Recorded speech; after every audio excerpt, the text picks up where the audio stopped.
አምበል ክፍል 3 ደራሲ ዳኒ የውሰለች ተራኪ ኢልሃም ፈሪድ አሚን ቲዩብን ሰብስክራይብ ላይክ እንዲሁም ሼር በማድረግ ቤተሰብ ይሁኑ። ወደ ታሪኩ በፖሊስ ጣቢያ በወንጀል ምርመራ ቢሮ ውስጥ መና እህቷ ኤፍራታን ወደ ቤት ልካ ከፍቃዱ ጋር ሲያወሩ ይታያል። ምን ማስረጃ አለ አለች መና በኩራት ተቀምጣ እያየችው። ምስክሮች አሉ አለ ፍቃዱ እሱም ኮራ ብሎ። እንግዲያውስ ስም በማጥፋት እከሳቸዋለሁ ወይ ማን እንደላከቸው እውነተኛውን ሰው ይነግሩሃል አለች። አንቺ እኔን የምትሸውጂኝ ይመስልሻል እንዴ አላት። እሱን ጥያቄማ አንተ ራስህን ጠይቅ። ቀን በቀን አንድ ካፌ ሌላ ጊዜ ደግሞ መንገድ ላይ እየመጣህ ታየኛለህ፣ ትጎበኘኛለህ። ምክንያቱ ባይገባኝም አሁን ደግሞ ምን እንደሆነው በማላውቀው ነገር እዚያ መጣኸኝ። ቆይ ምን አስበህ ነው ደግሞ? እሺ ቀጥይ። ደግሞ ምን ልትይ ነው አለ ንግግሯን አቋርጦ በመሃል በመግባት። እስር ቤት አስገብተኸኝ ቀን በቀን ልታይኝ ፈልገህ ከሆነ ብዬ የጥብስ ነገር ይሸተኛል። ልጠብሰኝ ፈለክ? ዘይት አታብዛ። ፎንቃ ጨዋታ ፈለክ እንዴ አቶ ፍቃዱ አለችው ፈገግ እያለች። ሰሚኛለሽ፣ እንደዚህ አይነት ቀልድ ለማውራትም ሆነ ለመስማት ጊዜ የለኝም አላት በንዴት ፍቃዱ። ለቀልድና ለፍቅር ጊዜ እንደሌለኝ እኔ ልንገረህ። ፍቅር ለምትለው ብቀበልህ እንኳን አብሬ ሰድር ደንግጠህ ትሮጣለህ። ምርጫ እየሰጠው ሳይሆን የሚሆነውን እየነገርኩህ ነው። ሌላው አንተ ልጆቹን ቀጥረሻል ባልከኝ ሰዓት እኔ ካፌ ስራ ተረኛ ነበርኩ። ከአንተ ጋር እግርህን እንድታነሳ እንድጠርግ እየጠበቅኩህ ነበር። ፈነዳ በተባለበትም ሰዓት ከስራ ወጥቼ ካንተ ጋር ነበርኩ እና እኔ መንፈስ ነኝ እንዴ ታዲያ አለሽ ቆጣ ብላ። እሱም አያትና በፈገግታ እኔን አታታይኝም እሺ፣ እሱም በደንብ አውቃለሁ፣ ግን ሌላ ሰው ልከሽ ነው አይደል አላት ጠጋ ብሎ እያያት። ሰው ላከች አይደለም ያሉህ እኮ እራሷ መጣች እንጂ።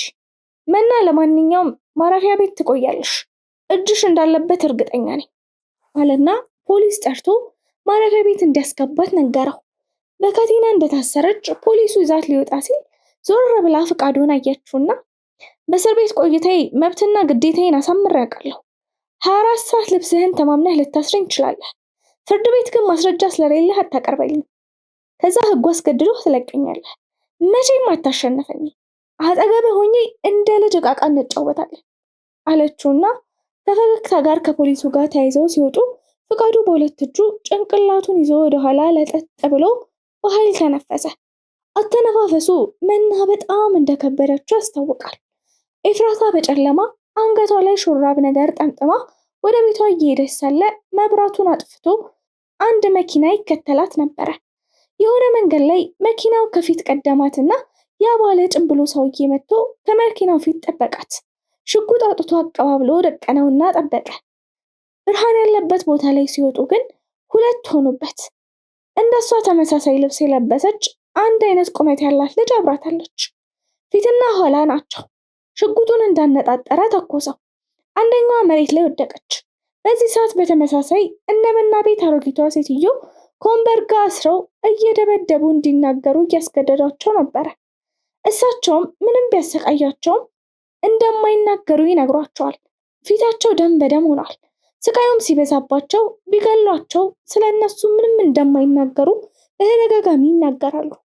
ንጋት ላይ የጠዋት ፀሐይ ፍንትው ብላ ደስ የምትል ሆና በወጣችበት ዕለት ኢንስፔክተር ፍቃዱ ሙሉ የደንብ ልብሱን አድርጎ በእጁ ጥቁር ቦርሳ በመያዝ ወደ ማረሚያ መና ወደ ታሰረችበት እስር ቤት ሄደ። በር ላይ መታወቂያውን አሳይቶ የመጣበትን ጉዳይ በር ላይ ላሉ የፖሊስ አባሎች አስረድቶ ሽጉጡን ለነሱ ሰጥቶ ወደ ውስጥ ገባ። የእስር ቤቱ አስተዳደር የሚል የተለጠፈበት በርን አንኳኳ። ከትንሽ ቆይታ በኋላ ከፍቶ ወደ ውስጥ ገባ። ሽበት የወረሳቸው ፊታቸው ከሳ ያሉ ቀጭን ሰው ናቸው። ከመቀመጫቸው ተነስተው እጃቸውን ዘረጉና ሰላም ካሉት በኋላ እንዲቀመጥ አዘዙት። እሳቸውም ተቀመጡ። እሺ ኢንስፔክተር ምን ልተባበረ አሉ የእስር ቤቱ ኃላፊ። ስለ አንድ እዚህ ማረሚያ ቤት ስለነበረች ወጣት ልጅ መረጃ ፈልጌ ነው አለ ፍቃዱ ተረጋግቶ። ችግር የለም ልሰጥህ ዝግጁ ነኝ፣ ግን ብዙ ሺህ እስረኛ ስላለ ስለ እያንዳንዱ እስረኛ ማወቅ ይከብዳል። መዝገቡን ደውዬ ላስመጣ፣ ማን ትባላለች አሉ እጃቸውን ወደ ስልኩ እጀታ እየላኩ። መና ጥላሁን የምትባለች አላቸው። እሳቸው ደንግጠው አዩትና ማን አልከኝ አሉት የስልኩን እጀታ በቦታው እየመለሱ። መና ጥላሁን የምትባል በነፍስ ማጥፋት ወንጀል ታስራ ነበረች ሲላቸው በንዴት አዩትና ሰማኛለህ፣ መና ጥላሁን ወንጀለኛ አይደለችም፣ አሁንም አይደለችም፣ ወደፊትም አትሆንም፣ ያቺ ምስኪን ልጅ አሉ በሐዘን አይናቸውን ባሞልቶ። ይቅርታ ጌታዬ፣ ምን እያሉኝ ነው? እና ወንጀለኛ ካልሆነች ለምን አሰሯት? ያውም የእድሜዋን ግማሽ። እኔ ነበር እንዲያሰርኳት። እናንተ መርማሪ ተብዮች ገንዘብ እየገዛችሁ ልጅቷ ባልሰራችሁ ወንጀል እስር ቤት ከማስገባት ባለፈ ለሰሚ የሚከብድ ዘግናኝ ስቃይ ደረሳችሁባት። መና ከሞተች ቆየች። እኔ ትታሰር ተብላ መጣች። አሰርኳት እንጂ ልጅቷ ሰውን የመግደል የመበደልም አቅም የላትም። ለሰው ልጅ እጅግ የምታስብ ምስኪን ነች። ግን ማንም ሰው ድርጊቷን እንጂ ስቃያን አልተረዳም። እስቲ ልብሷን ሙሉን አውልቀህ ሰውነቷን ተመልከት። ግን አይተኸው መውደቅ ካልቻልክ ምን ተሸክማ እየኖረች እንዳለ ባወክ ነበር። ሰማኛለህ፣ መና ወንጀለኛ አይደለችም አሉ የእስር ቤቱ አለቃ በንዴትና በጩኸት። ግን አልቻሉም። እያሰቡት ዘመድ እንደሞቱባቸው ስቅስቅ ብለው አለቀሱ። ደነገጠ ፍቃዱ። ፍቃዱ በዝምታ ተመለከታቸው። ግራ ተጋባ። አልገባኝም እያሉኝ ያለው አላቸው ፍቃዱ። መቼም አይገባህም። ምን አለበት ውጫን ከምትመለከት የውስጧን ሩህሩህነት፣ የዋህነቷን፣ አዛኝነቷን ብትመለከት ሊታየህ በተገባህ፣ ያውም ሁሉ ነገር በገባህ ነበር አሉት። እባክዎ ፍቃዱ ይሁንና ስለሱ ያሉትን እውነት ይንገሩኝ። በወንጀል ተይዛ ታስራለች እኮ ሲላቸው ኮስተር ብለው ተመለከቱት። እንደተናደዱ በግልጽ ያስታውቃል። ሰማኛለህ፣ ወንጀለኛ አይደለችም። ብትሆንም የእሷን ታሪክ ለመስማት ፈቃደኛ ነህ? ጉልበት ሳለህ? ለነገሩ መስማትና ማየት የተለያየ ስሜት ነው የሚሰጡት። ስታየው የእሷ ስሜት ውስጥ ሰርጾ ይገባል። ህመሟን ትታመማለህ። ለቅሷን ሄደህ እንድታዋብላት አይደለም የሚያደርግህ፣ አብረሃት እንድታለቅስ እንጂ። መስማት ግን ከንፈር መምጠጥ ነው አሉት። እኔ የምፈልገው እውነቱን ነው። ከዛ በዘለለ ምንም አልፈልግም። ቃልም መገባውለት ወንጀል ከሌለባት ለኔ ማንም ምንም አይለውጥልኝም፣ እለቃታለሁ አላቸው። ስራ አለብኝ። ለሷ ደህንነት ስል ነው የምነግርህ። ነፃ እንድትወጣ ስለምፈልግ ፍርድህን ራስህ ስጥ።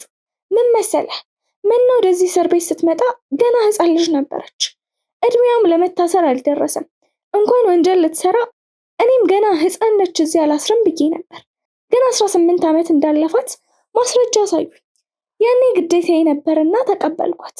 በጣም ቆንጆ ግን አሳዛኝ ህፃን ልጅ፣ በጣም የተጎዳች፣ ዝምታን የምታበዛ፣ ካላግባብ የታሰረች ነበረች። ብቸኝነትን ታበዛለች። ግን ልክ እንደነበረች የገባኝ ይሄ ነገር ከደረሰባት በኋላ ነበር። የሆነ መሳቢያ ከፈቱና ከብዙ ወረቀቶች መሃል ፎቶዎች እያወጡ ከፍቃዱ ፊት ጠረጴዛ ላይ በተኑት።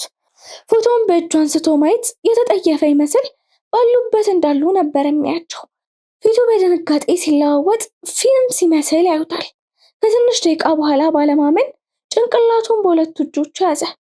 አይኑን ባርግዞ 9 ወር መጠበቅ አልተቻለም።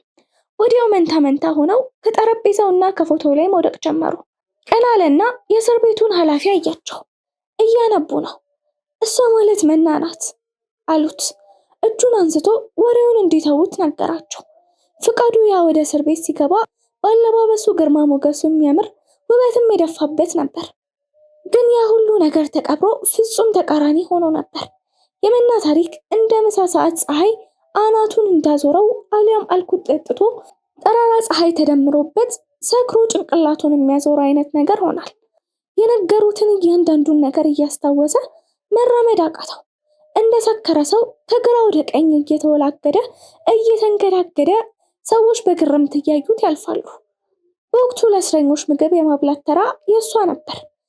እናም ምግብ እያበሰለች ሳለ እስረኞቹ በቁሟ ሊያቃጥሏት ጋዝ አርከፍክፈውባት እሳት ለቀቁባት። እናም ራሷን አነደደሽ ብለው አስወሩባት ብለው የነገሩትን አስታወሰ። ጨካኞች ናቸው። እንዴት ሰው በሰው ላይ እንዲህ ያደርጋል? ከሰው ተፈጥረን ለገንዘብ ተውሎ ሰውን በቁም ማንደድ! አረ ፈጣሪ ይሁን! ምን አይነት ዘመን ላይ ነን? ምን ያክል ጊዜ እንኖራለን ብለን ነው ይህን ሁሉ ጭካኔ? ምነው አልፈጠርከኝ?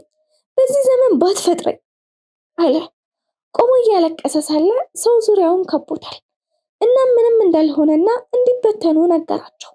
ወዲያው ተበተኑ። ትንሽ ቦታ በእግሩ በሰላም ከሄደ በኋላ ሌላ ንግግራቸው እንደገና በአይምሮ መጣ። ግን መቆም አቃተው። ወደ አንድ ግንብ ስር ባለ ድንጋይ ላይ ሄዶ ጭንቅላቱን በሁለት እጆቹ እንዳይወድቅበት ያዘና ወደ መሬት አቀረቀረ። ዶክተሩ ምንም የመትረፍ እድል የላትም። ድንገት 1% ነው እድሏ። እስከ አንገቷ ድረስ ምንም ቆዳ የላት፣ እንዳለ በእሳት ነዷል። አጥንቷ ብቻ ነው ፈጦ የሚታየው። ትንፋሽ ብቻ አላት እንጂ ሞታለች። በቃ እንደው ብትርፍ እንኳን ቆዳ መለጠፍ ያለባት ቦታዎች አሉ። ከየት አምጥተን እንለጥፍላታለን? እዚህ እንደዚህ አይነት ነገር ስላልተለመደ ቆዳ ማግኘት ከባድ ነው አለኝ ዶክተሩ። እኔም ማድናት ትዳን፣ እቺ ልጅ መኖር አለባት። ስለዚህ ከሞተ ሰው ላይ ቆዳ ወስደህ ለጥፍላት አልኩት። እናም ከፈጣሪ ታምር ትፈልግ ነበርና በታምር አዳናት እያሉ አለቀሱ። የእስር ቤቱ ኃላፊ እሱም በተቀመጠበት ሆኖ እያለቀሰ ግራ ገባው። ጌታዬ ሆይ ለምን ያረከው ተአምር እባክህ ለኔም አድርግልኝ። የእስር ቤቱ ኃላፊ ነገሩኝን ከአእምሮ ያጥፋልኝ። እባክህ መሸከም አልቻልኩም ጌታዬ። ወይኔ እሷ በድርጊት ትችለው፣ እኔ በሐሳብ መቻል አቃተኝ አለ እጅግ እያለቀሰ። በእንባ ፊቱ ረሷል። ድንገት ስልኩ ጮኸ። አንስቶ ተመለከተው፣ ግን ቁጥር የለውም። ወደ ጆሮ ወሰደ። ባለ ጭንብሉ ሰው ነበር። አወሩ። ግራ ገባው። ሆስፒታል ውስጥ እናቱ በተኙበት ክፍል ውስጥ ተቀምጦ እናቱ በደስታ ይነግሩታል። እሱ ግን ሐሳቡ የመና ታሪክ ላይ ነው። በመጨረሻ ግን እናቱ ድንገት የተናገሩትን ጆሮ ውስጥ ጥልቅ አለ። ማነች ረዳችኝ ያልሽኝማ? አለ ፍቃዱ በድንገት። መና የምትባለች አሉ እናትየው። አባ ምን አይነት ቆንጅዬ የዋህ ታላቅ እህት አገኘው መሰለህ አለችው ልጁ። ፍቃዱ ግራ ገባው። አረው ብሎ ጮኸ። ፍቃዱ በጭንቀት ወደ 12 ሰዓት ላይ ፀሐይ ወደ ማደሪያዋ በዚህ ደረጃ በጠበቀ እጅግ የሚያምር 3 ፎቅ ባለ የተንጣለለ ቪላ ቤት አናት ላይ ስትጠልቅ ይታያል። አንድ ወጣት የማይባል አዛውንት የሆነ ልጅ ሙሉ ለሙሉ ጥቁር በጥቁር የሆነ ሱፍ ለብሶ በር ከፍቶ ገባ። አቶ ንጉሴ ሶፋ ላይ ተቀምጠው ኮምፒውተር እየነካኩ ነበር። አባ ያልከውን የፈለግከውን አድርጌያለሁ። የምትለኝ የምታዘኝ ነገር አለ እንዴ? አሉ። ኮምፒውተሩን መነካካት ትተው አዩትና እኔን አትጠብቅ፣ ማድረግ ያለብህን አድርግ። ተስማማን? ለሰው ርህራሄ አታብዛ፣ መግደል ያለብህን ግደል አሉት። እሺ እሷም ማለት መና ከስር እስክትወጣ ነው የምጠብቀው። አሳድጄ ገላታለሁ፣ አትከብደኝም። ስለሷ ብዙ አታስብ አላቸው። በዝምታ እያዩት በሽታ ጭንቅላታቸውን ነቀነቁ። እሱም የአባቱን ንግግር ከሰማ በኋላ ሊወጣ ወደ በር ሄደ። ትሰማኛለህ? ነገ በጠዋት እኔ የሰራተኞችን ደሞዝ ለማውጣት ወደ ባንክ ስለሚሄድ አንተ ድርጅቱ ጋር ሄደህ ተቆጣጠር አሉት። ልጁ ደስተኛ አይመስልም፣ ግን በሽታ ጭንቅላቱን ነቅንቆ ወጣ። እሳቸው ወደ ኮምፒውተሩ ተመለሰ። ልክ ልጁ ከበር ሲወጣ ጓደኛው እየጠበቀው ነበርና የኔ ነህ ከፋዘርህ ጋር ተስማማህ አለው። ከጠጋው አብሮት እየሄደ አቶ ንጉሴ የኔ ነህ ያሉት በጣም ስለሚወዱት ነው። ጠቅላላ ስሙን የኔ ነህ ንጉሴ ያሉት ገና ወጣት እያሉ የወለዱት ልጃቸው ስለሆነ ነው። ሲታዩ ታላቅ ወንድማቸው ነው የሚመስለው። ባክህ ቢንላዴን ይሄ ሽማግሌ እያስጠላኝ ነው፣ እሱን አስወግጄ ቦታውን እኔ መያዝ ነው የምፈልገው አለው። እኔ እኮ ባለፈው ነግሬሃለሁ፣ ጊዜ አትስጥ ብዬሃለሁ አለው። የኔ ነህ ቢንላዴንን የተናገረውን ልክ እንደሆነ ጭንቅላቱን በመወዝወዝ አረጋገጠለት። ፍቃዱና ኮማንደሩ ቢሮ ውስጥ ቁጭ ብለው ያወራሉ። ኮማንደር ይህ ምርመራ በጣም ነው የከበደኝ አላቸው። ካንተ ይህንን አልጠብቅም። እሺ ለመሆኑ ትልቅ ወንድም አላቸው ይባላል፣ እሱ እየረዳቸው ቢሆንስ? ባለ ጭንብሉ እሱ ቢሆንስ? አሉ ኮማንደር። በልጅነቱ ነው የሞተው። እኔ መናን ጠርጥሬያት የነበረው ከተሰራ 6 ወር ያልሆነው ድልድይ አፈነዳሽ በሚል ነው። ግን ድልድዩ ለመፍረስ የደረሰው በጥራት የተሰራ ስላልሆነ ነው። እንዲሰራ የተሰጠው ልጅ ምንም የህንፃ ባለሙያ ያልሆነ ነው። ቤት ውስጥ የተገደለ ወጣት ልጅም አለ። የእሱ ገዳይም እሱ አስመስለኝም አላቸው። ጥሩ፣ ለሁሉም ማረጋገጫ ያስፈልጋል። ሌላው ደውሎ ምን አለኝ ነው ያልከኝ? አሉት። አቶ ንጉሴ ጠዋት የሰራተኛ ደሞዝ ለማውጣት ወደ ባንክ ይሄዳሉ መሰለኝ። አንተ ጎበዝ መርማሪ ከሆንክ ያዘኝ፣ ያወጡትን ብር እኔ ወስደዋለሁ፣ ከቻልክ ያዘኝ ነው ያለኝ አለ ፍቃዱ። ምን አይነት በራሱ የሚተማመን ቢሆን ነው? ቆይ ይገርማል። ለማንኛውም ለሰውየው ደውላ አስጠንቀቃቸው አሉት። ፍቃዱ በሽታ ጭንቅላቱን ነቅንቆ ስልኩን በማውጣት ደወለና አቶ ንጉሴን ማናገር ጀመረ። አታስብ ኢንስፔክተር፣ ብዙ ጠባቂዎች አሉኝ፣ ምንም አያመጣም እሺ አሉት አቶ ንጉሴ። አሃ የፖሊስ ጥበቃ እንዲደረግልህ ልንልክ ነበር፣ ግን አያስፈልግም ማለት ነው አለ ፍቃዱ። እንዴ ምን ሆነሃል? እሱማ በጣም ነው የሚያስፈልገኝ። እንዴ ምን ሆነክ ነው አሉት። እሺ ነገ በጧት ይላክልዎታል አላቸው። ስልኩ ተዘጋ። አቶ ንጉሴ ስልካቸውን አስቀመጡና ቀና ሲል ሽጉጥ ግንባራቸው ላይ ተደቅኗል። ቀና ብለው አዩና ደነገጡ። ኮማንደር በተረፈ በመና በኩል መረጃ ስላላገኘው ልለቃት አስቤያለሁ፣ ምን ይላሉ አለ ፍቃዱ። ልቀቃት፣ ግን ከዓይንህ እይታ እንዳትርቅ። በተረፈ ግን ፖሊሶቹን ለአቶ ንጉሴ ጥበቃ ስትልክ እሷ ግን ከአንተ ጋር እንድትቆይ በሆነ ምክንያት አርጋ ያዛት አሉት። ከትንሽ ቆይታ ንግግር በኋላ ተሰነባብቶ ከቢሮ ወጣና መና ወደ ታሰረችበት በመሄድ አስጠራትና ቢሮ ውስጥ ተቀምጠው መውጣት እንደምችል ነገራት። እሷም በፈገግታ አየችውና ነገ እኮ የአቶ ንጉሴ ሰራተኛ ደሞዝ ሊዘረፍ ነው እና እኔ ለምን ትለቀኛለህ? ምንም አልልህም፣ እታቆየኝም አለችው በፈገግታና በግርምት ሳያት ቆየና ግድ የለም ሂጂ አላት ሐዘን በተሞላበት ለስለስ ባለ አማርኛ። በጠዋት ፀሐይ ደምቃ ወጥታለች። ቀኑን በፈገግታ ጀምረዋለች። የዚህ ፀሐይ ፈገግታ ያልገባቸው ብዙ ሰዎች አሉ፣ በከፋ ጭካኔ ውስጥ የሚኖሩ። በአንዱ ሐዘን አንዱ ሲጨፍር ሲዝናና ይኖራል። አንዳንዶቹ ይሄ ገብቷቸው የሆዳቸውን በሆዳቸው አድርገው ይኖራሉ። በዚህች ዓለም ስንወድቅም የሰው ልጅ አለበት፣ ስንነሳም እንደዛው። ፍቃዱ ስለመና ከሰማ በኋላ ምንም ውስጡ ደስተኛ ሊሆንለት አልቻለም።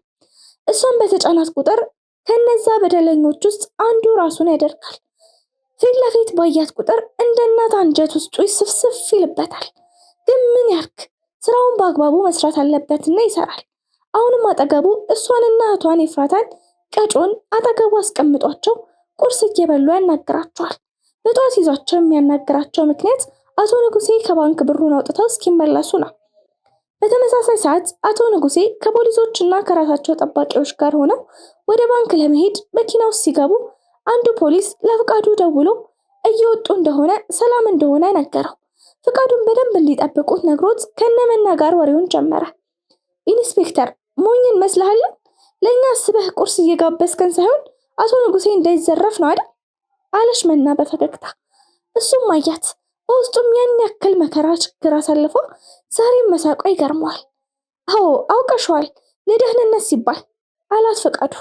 ኢንስፔክተር መርማሪ ፖሊስ ባትሆን ኖሮ እኔ ጠብሼ አገባህ ነበር። ቆንጆ ነህ እያልኩት ሳይሆን ብቃት ያለ ሰው ስለሆንክ ነው። ችግሩ ፖሊስ አልወድም አለች ኤፍራታ። እህቷ ጋር እየተያዩ ሳቁ። አየህ ኢንስፔክተር፣ ህይወት ሁለተኛ እድል ከምትሰጣቸው ከዓለም ላይ ካሉ እጅግ በጣም ጥቂት ሰዎች አንዷ ሆኛለሁ። ንጉሴ ግን ሊሰጠው አይደለም መፈጠር የሌለበት ሰው ነው። አንተ እየተረዳህ ያለው ሰው የዚህ ሀገር ሳይሆን የዓለም ክፉንና አረመኔውን ነው። ቢሆንም አይሳካልህም። አንተም ሀገሪቷም ከምታሰበው ውጪ ነው ብሩ የሚዘረፈው። ይዘረፋል መነኝ። እሺ ዝም ብለህ ደከምክ አለችው መና በሚገርም እይታ እያየችው። እሱም ለደቂቃዎች አያትና ለማለት የፈለግሽውን ብረዳ እወድ ነበረ አላት። እስካሁን ጨርሰው ወደ ቤት ይገባሉ። ደውል፣ እንደኔ እሱን ከመርዳት ድሃዋንና ደካማ እናትህን ብትረዳ ይሻላል አለችው። መልስ አልሰጣትም። ስልኩ ጮኸ። ፖሊሱ ነበረ። አቶ ንጉሴ ብሩን አውጥተው በሰላም ወደ ቤታቸው መመለሳቸውንና ቤቱንም በደንብ ፈትሸው እንዳስገቧቸው ነገረው። ስልኩ ተዘጋ። ፍቃዱ በኩራት ወደ እነ መና አየና ባለጭንብሉ ሰውየዋ እንዳልተሳካለት ነገራቸው። እነሱም ወደ ቤት መሄድ እንደሚችሉ ሲጠይቁት ሂዱ ብላቸው ሊሄዱ ሲሉ መና ጠራቸውና ዞር አለ። እኔ ምልህ አቶ ንጉሴ ያወጡት ብር ልጃቸውን ሊድሩበት ሳይሆን ለሰራተኛ ሊከፍሉት ነው። እናስ ወደ ቤት ብሩን ለምን ይዘውት ሄዱ ብለህ ራስህን አትጠይቅም? ለማንኛውም በልቸው አለችውና መና ከእህቷ ጋር ጉዞ ሲጀምሩ ፍቃዱ በቆመበት ደንዝዞ ራሱን እየጠየቀ ሳለ ስልኩ ጮኸ። ከኪሱ አውጥቶ ማናገር ጀመረ። አትፍዘዝ፣ ተንቀሳቀስ፣ ሳትይዘኝ ስራዬን ጨርሻለሁ። ደህና ሁን፣ በሌላ ፕሮግራም እንገናኛለን አለው ባለጭንብሉ ሰው። የኔነህ ከቢንላዴን ጋር በመሆን በፖሊስ ጣቢያ ወንጀል ምርመራ ቢሮ ፖሊሶችን እየገፈታተረ በመግባት የኮማንደሩን ቢሮ ከፍቶ ገባና በንዴትና በጩኸት አባቴ ተዘርፎ ሲገደል እናንተ የት ነበራችሁ አለ። በጣም ተናዶ ፊቱ ፍም መስሎ እንደምታየው ቢሮ ውስጥ ነበረ አሉት ተረጋግተው። ኮማንደር ወንጀል የሚሰራው እኮ ቢሮ ውስጥ አይደለም አላቸው በጣም በንዴት። እሳቸውም በጣም ተናደው ልታዘኝ እየሞከርክ ነው? ለ100 ሚሊዮን ህዝብ በየቤቱ መተን እንጠብቅልህ? ምን ያክል ደካማ አስተሳሰብ ነው ያለህ? አሁን ከዚህ ቢሮ ውልቅ ብለህ ውጣ አሉት። ኮማንደር ለእኛ ሀብታሞች የተለየ ድጋፍ ልታደርጉልን ይገባ ነበር አላቸው እርር ባለ ስሜት። አንተ እንዲህ አይነት ጭቃ የሆነ ሀሳብ ነው ያለህ? ድሃ ሰው አይደለም ያለህ ማን ነው? ነገሩ የራስህ ሀሳብ ነው። ካንተ ውጪ ማንም አያስብም። አሁን ሌላ ነገር ከሚከተልህ ቢሮዬን ለቀህ ውጣልኝ አሉት። እጅግ ተበሳጭተው ተናደዋል። የኔነህ በግርም ታያቸው። ፍቃዱ የነመናን የግቢ በር በኃይል ደጋግሞ አንኳኳ። ወፍራም አሮጊት ሴትየው መጥተው ከፈቱ። በዱላ ብዛት ፊታቸው አብጧል፣ በለዟል።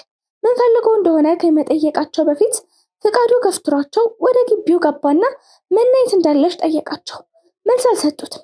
እሱም ዝምታውን እንዳለሽ ቆጥሮ ወደ ውስጥ ሊገባ ሲል ከፊት ለፊቱ ኤፍራታ ቆመች።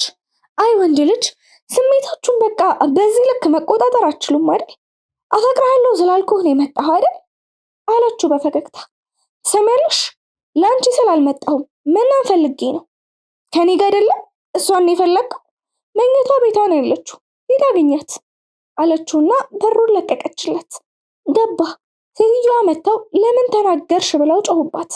እማ አውቄ ነው፣ የእህቴ ብቸኝነት ይብቃ፣ የወንድ ጥላቻዋም ያቁም።